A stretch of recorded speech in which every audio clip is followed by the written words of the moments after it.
Hello, everybody. I'm Ike Hecht. I work for Wikitech. I'm going to be talking about Wiki dispenser bots. Before I do that, though, I wanted to, as the sponsor chair for the conference, thank all the sponsors. You make it happen, so thanks so much. Yes. And a much larger round of applause for the people who put actually the work in. My fellow chairs, in no particular order, Brian, Jeffrey, Aaron, thanks so much for all the work you put in. I know I'm technically a chair, but you guys put in the hours and the hard work. I didn't do much. They call me the sponsor chair, but I think I'm more like an armchair. Thank you so much. And yes.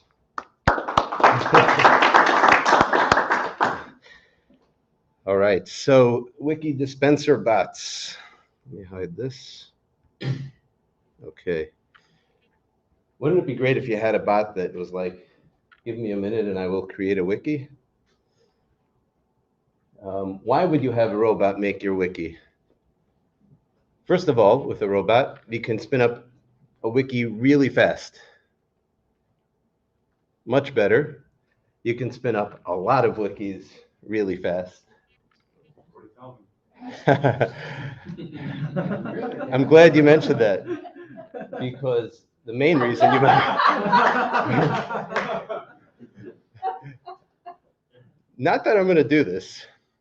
If somebody does do it, I hope I'm not a suspect, but it might have been Brian or Daniel. I can't tell you for certain.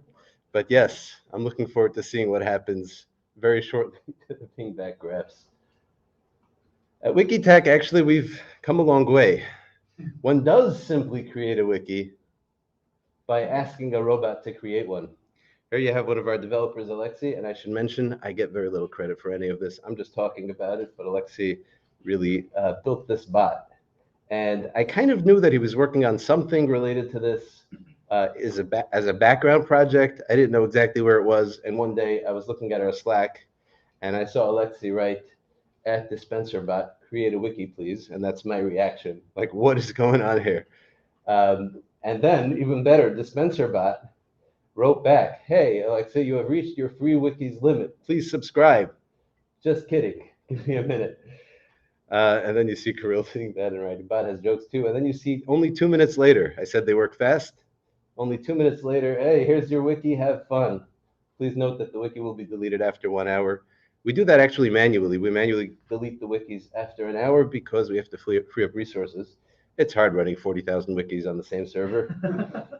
So, not that I know, I'm just in theory. And you can see it generated a random subdomain to the wikitech.com domain name, and it created a wiki. But we want to have a lot more fun than that. So let's try being more specific. Dispenser bot, create a wiki, please. Enable semantic media wiki, visual editor, replace text, nuke my variables, and the widgets extensions, and use the vector skin. Dispenser bot just takes it. Hey, Alexei, of course, give me a minute and I will create a wiki for you. And you can see this one was actually created within a minute. Here is your wiki, have fun. Please note the wiki will be deleted after 1 hour. And here you can see that's the actual wiki that was created at that subdomain. And you can see it installed vector, it installed the skins that were mentioned, the extensions that were mentioned. I don't know if we actually got all of them, and obviously there are some extensions that you can't just tell it to do. Oh, by the way, set up single sign-on with pluggable auth, and it's not going to do that. But it can, enable the extensions that you request, and as you can see, you give it some natural language specifications, and it gets it done. So what's the point? I guess sort of the point for Wikitech, like why would we want to do this? So we service a number of clients, that's what we do. And each client's single wiki actually requires many wikis. Why is that?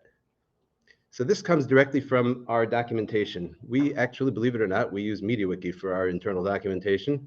Hard to imagine. It actually took us a lot of years before we actually moved to MediaWiki. I'm embarrassed to say. But we do use MediaWiki, and this comes directly from our wiki. So first wiki you need is production wiki. That's obvious. If you don't have that, I'm not sure what you're doing. Production wikis are the live versions of the wikis that our clients use. You then have the staging wiki, and those are copies of production wikis that are used for testing purposes. These wikis can be broken, removed, or recreated as necessary without needing to get the client's approval. They don't really care. And that allows us to experiment and make sure any changes we make to the production wikis will not cause any issues. It's a good idea to test before you apply to production. Good rule of thumb. And then you have the sandbox wiki, and those are intended for the clients themselves. They have access to it. They can mess around with it. They probably will mess around with it and mess everything up, and that's okay. So that's what it's there for. So now we'll do some complex math. For those of you who are following along, very simple.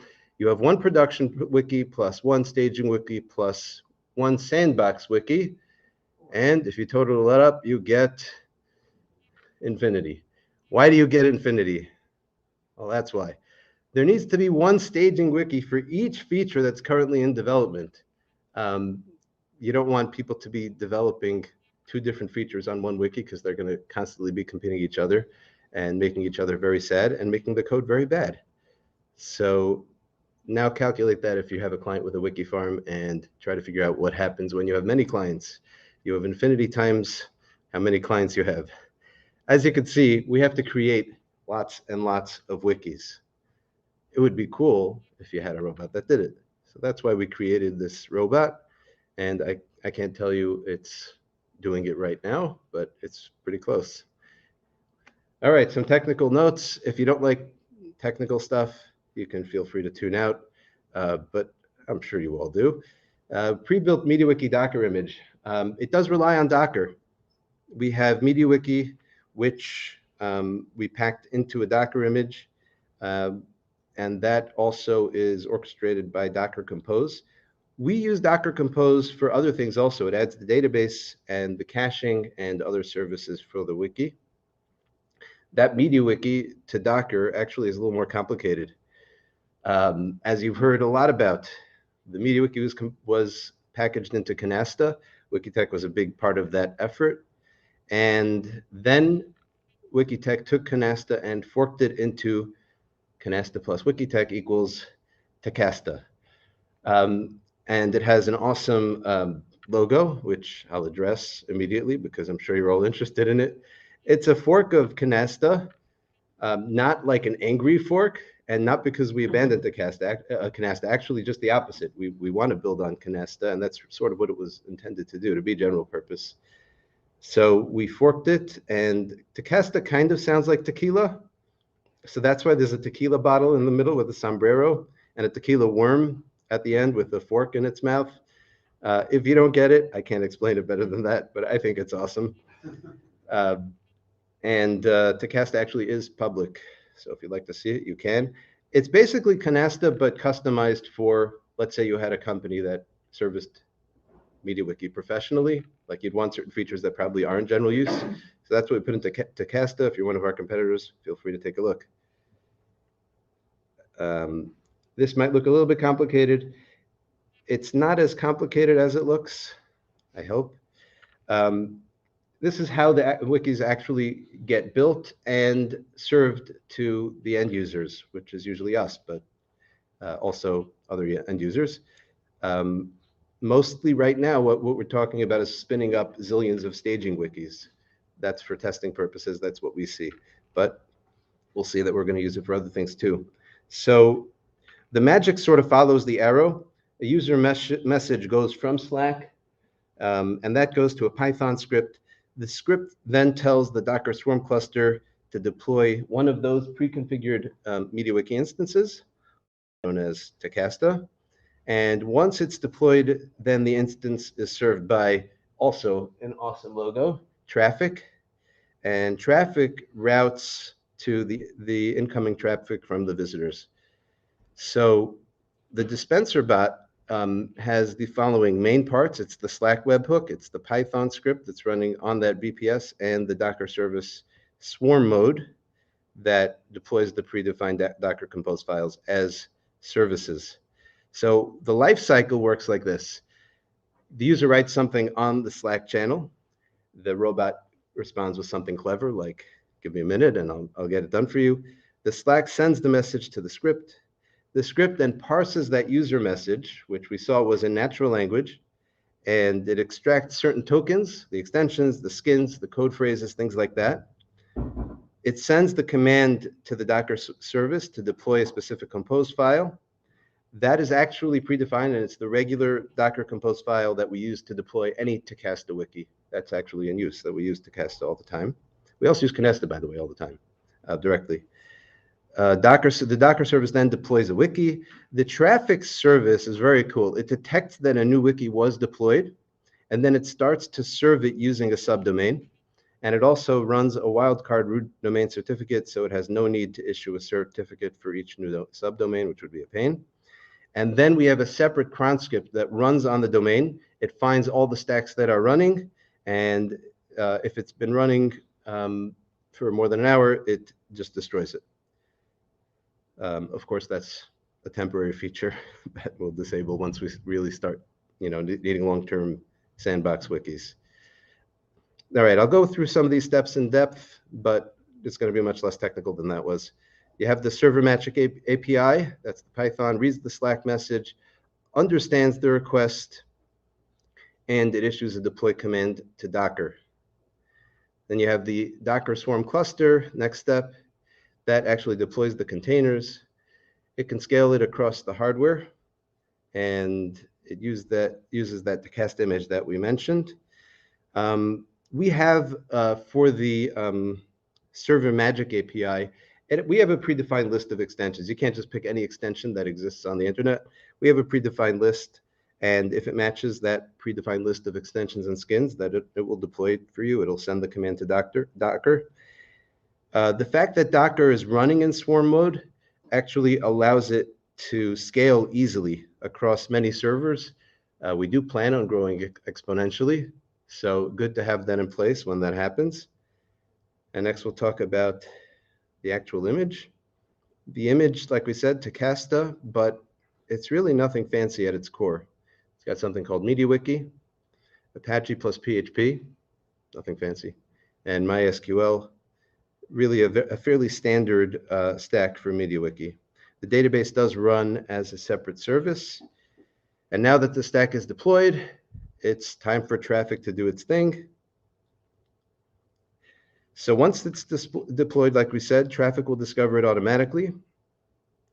It'll provide HTTPS. We saw it going out to Let's Encrypt to generate that certificate and serve it. It routes the incoming traffic into the wikis. And it also manages all those subdomains, which it generates randomly. All right, so that was step one. So far, so good. We've got our robot. It's pretty clever. It'll tell you funny things. You can use natural language to control it. As it is now, I think it's great. I mean, it's a tremendous leap forward for us because, I mean, trying to deploy multiple, staging servers that met our needs. I mean, there are other tools that'll do it, that'll, deploy MediaWiki, but that met our needs. Trying to deploy that by hand was proving to be a very big problem. When, we had fewer clients, it wasn't as big a problem. But, the more clients you add, it just becomes untenable. So this is a huge step forward for us. And it's going to increase just code quality. When you have to generate those wikis by hand, you're not going to do it. And you're probably going to test your things on production. And you think it's going to be small, and everything's going to be fine. And 9 times out of 10, you're going to be right. And 1 time out of 10, it's not going to work out so well. It's not worth it. But if you can snap your fingers, write a little message in Slack, and you have a test environment, then you're going to do it. So it's a great way to encourage the developers to really fully test everything before it hits production. So it saves time for us, and it increases our code quality. We do plan on going much farther from here. So what's next? To be clear, this doesn't work, but it would be great if it did. This is a potential Slack message. Dispenser bot for all of our clients that currently run Takasta 1.35. Spin up a staging instance with the Takasta 1.39 base image and with the latest version of each of their own extensions based on each extension's compatibility policy. Run our standard test suite on each extension to make sure nothing broke. If extensions do break, spin up a separate staging environment that contains everything that works well. All right, that's what's next. I hope by next year I'll actually have this as a slide and you can see DispenserBot's response. No promises, but it would be really cool if we can get this working. This actually is a very small part of what we want to do, and as useful as I mentioned, I think that it is. I think that there are much more useful things we could be doing and that we plan on doing, and that's this. Creating a wiki is easy. Maintaining it is hard. You create a wiki one time for each client, right? Especially when you're dealing with a production wiki. Staging wikis, of course, many times. But when you have to maintain production and you have to maintain the sandbox and other wikis, wiki farms, etc., that's not like a one-time thing. That's like every single day it has to be maintained. And you may not be changing the code base every day, but you have to monitor it and make sure that the code base doesn't have to be changed, etc. Maintaining it is a constant process. So you made your wiki, that's great, but that's a very small part of the battle. Like, you need to be able to maintain it. So what we're looking to create is a sort of software as a service, but really like cloud-based, fully managed, support and maintained wiki hosting, which we kind of do, but to sort of combine all of our services into one and to have like a standard platform that can be used.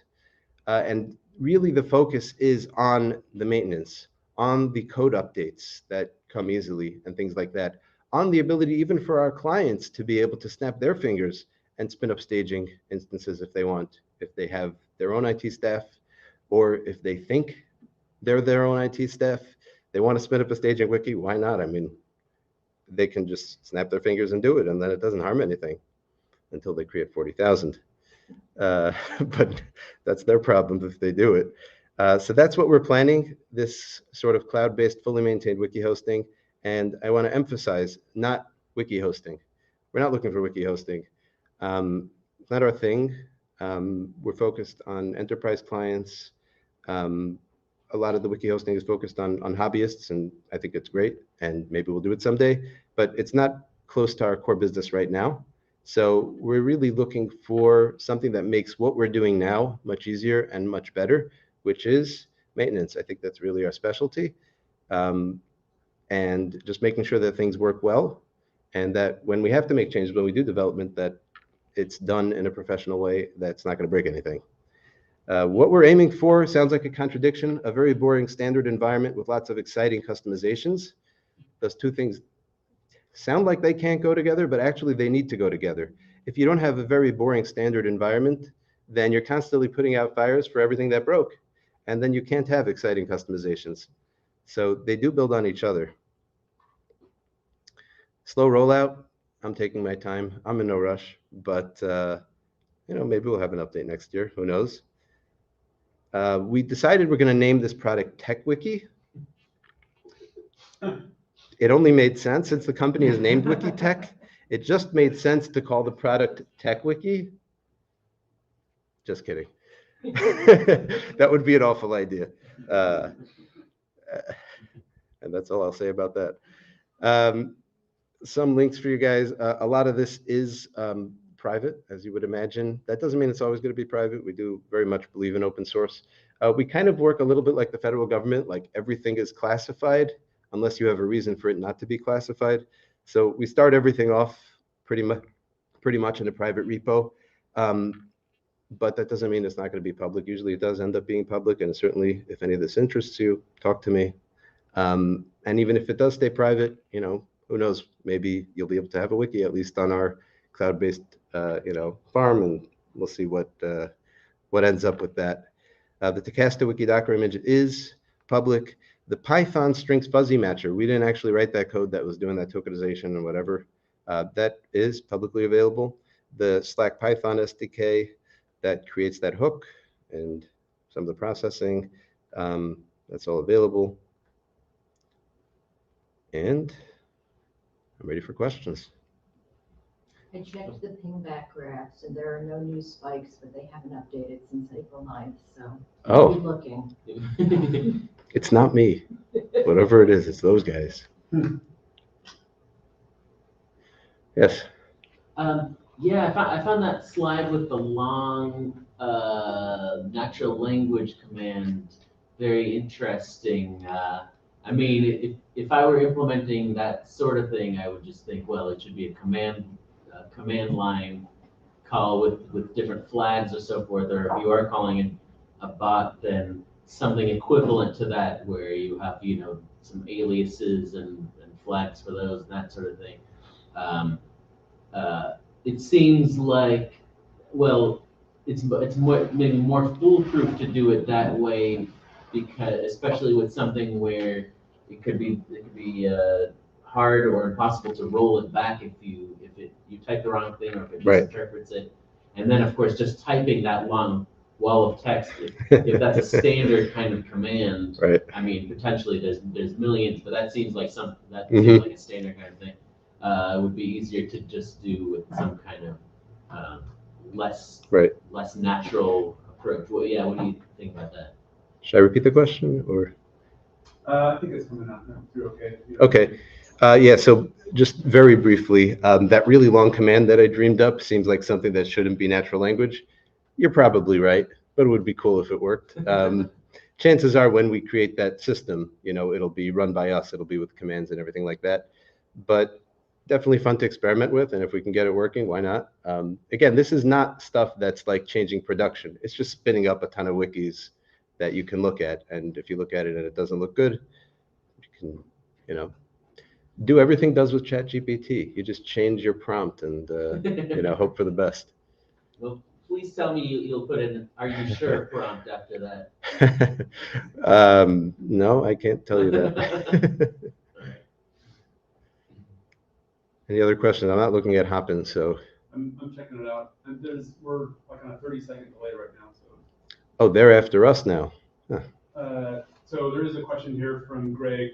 Can you repeat what you said about the TLS setup via Let's Encrypt? Something about the server root certificate so that subdomains were automatically provisioned. Yeah, instead of having a different certificate for each subdomain, we have one wildcard certificate that just gets served up by traffic. So it's one certificate that just gets served up. I hope I understood that correctly. Yeah. And I didn't write the code, so I hope I answered correctly. Yeah, like there's a wildcard certificate. But you might want to go there too. So, sorry, entangled cords. There's a guy who knows much better than me what's Hi. going on. Yeah, so there's like a wildcard certificate, so we don't dynamically have to request a lot of certificates from Let's Encrypt or whatever all the time. We can just use a new subdomain. We don't need new certificates. Traffic itself has a lot of integration into Docker, so it can very easily dynamically change routes to new Docker images and all that.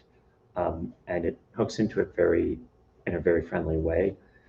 So essentially, we can very easily, when a new thing spins up, we don't need a new certificate because we're just using a subdomain and we have a *Dart certificate, and then traffic dynamically reconfigures and starts routing traffic to the thing. All very automatic. Does that answer the question? Yeah, he actually, as soon as you said one word wildcard, he got it. Oh, okay. Cool. Okay. And chances are, I assume that once we start doing this for clients, especially if they can generate them themselves, we'll have a wildcard certificate for their domain instead of ours.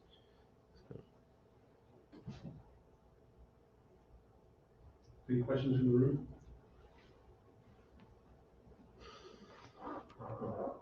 Thank you. Thank you.